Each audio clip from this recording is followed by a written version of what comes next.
news from ITN. The Queen has sent a special message to disaster victims. In an unprecedented move, the Queen has recorded an extra message from Sandringham in addition to her usual Christmas broadcast to the Commonwealth. In it, she sends her prayers for the relatives and victims of Lockerbie, the Clapham Junction rail disaster and the Armenian earthquake.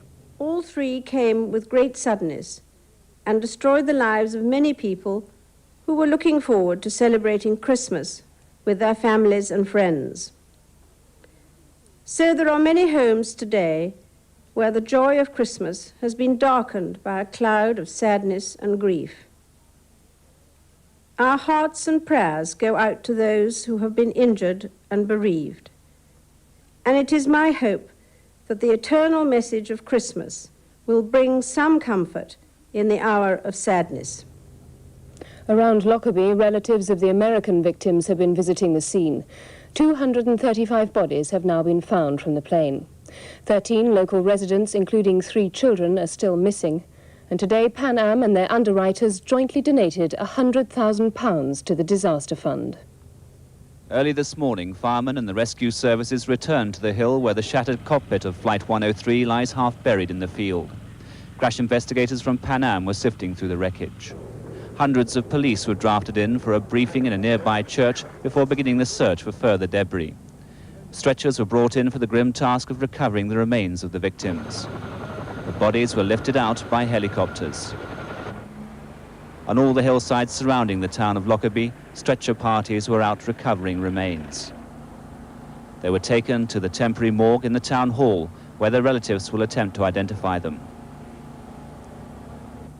One of those relatives bravely faced the cameras today, fighting his emotions and being helped by the personal counsellor assigned to him. You run quite a gambit of emotions, you know. It's grief, loss, frustration, anger. Everybody's very supportive. The social services here are outstanding, and everybody's, you know, the whole town, everybody's been very helpful. The town itself has gone through a major trauma, and, everyone's just been fantastic. Everybody's helping everybody else.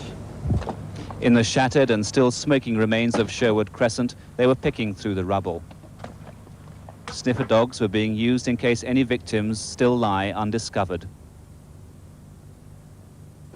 All of this wreckage from the aircraft and the personal belongings were collected from just one street in the town. Just over the border in Carlisle, a memorial service was held for the victims. Silent prayers were offered for the anguish of the relatives. In Lockerbie itself, the townspeople were trying to return to the thoughts of Christmas and their families. But the wreaths laying outside the town hall show how difficult that task will be. David Chater, ITN, in Lockerbie. 8 people were killed in the United States when a tanker carrying highly inflammable propane gas burst into a fireball on a motorway in Memphis, Tennessee. Witnesses said the tank blasted off like an unguided missile. The tanker skidded at a motorway exit, hit a wall and blew up. In the force of the explosion, it was hurled 70 feet into the air and crashed onto several houses. 2 people inside one home were killed, including a small child.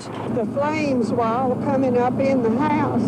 It was a terrible explosion, just like an earthquake. Burning fragments from the exploded tanker also fell onto other vehicles on the motorway.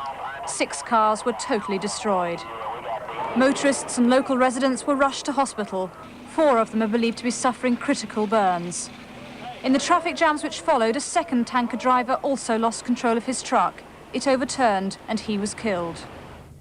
Newspapers in Beirut have published Christmas greetings to the British hostage, John McCarthy, and Americans Terry Anderson and Thomas Sutherland from their friends and relatives.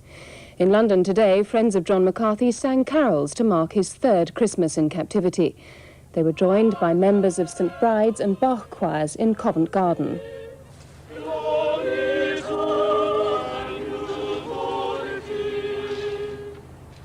John McCarthy was kidnapped 983 days ago.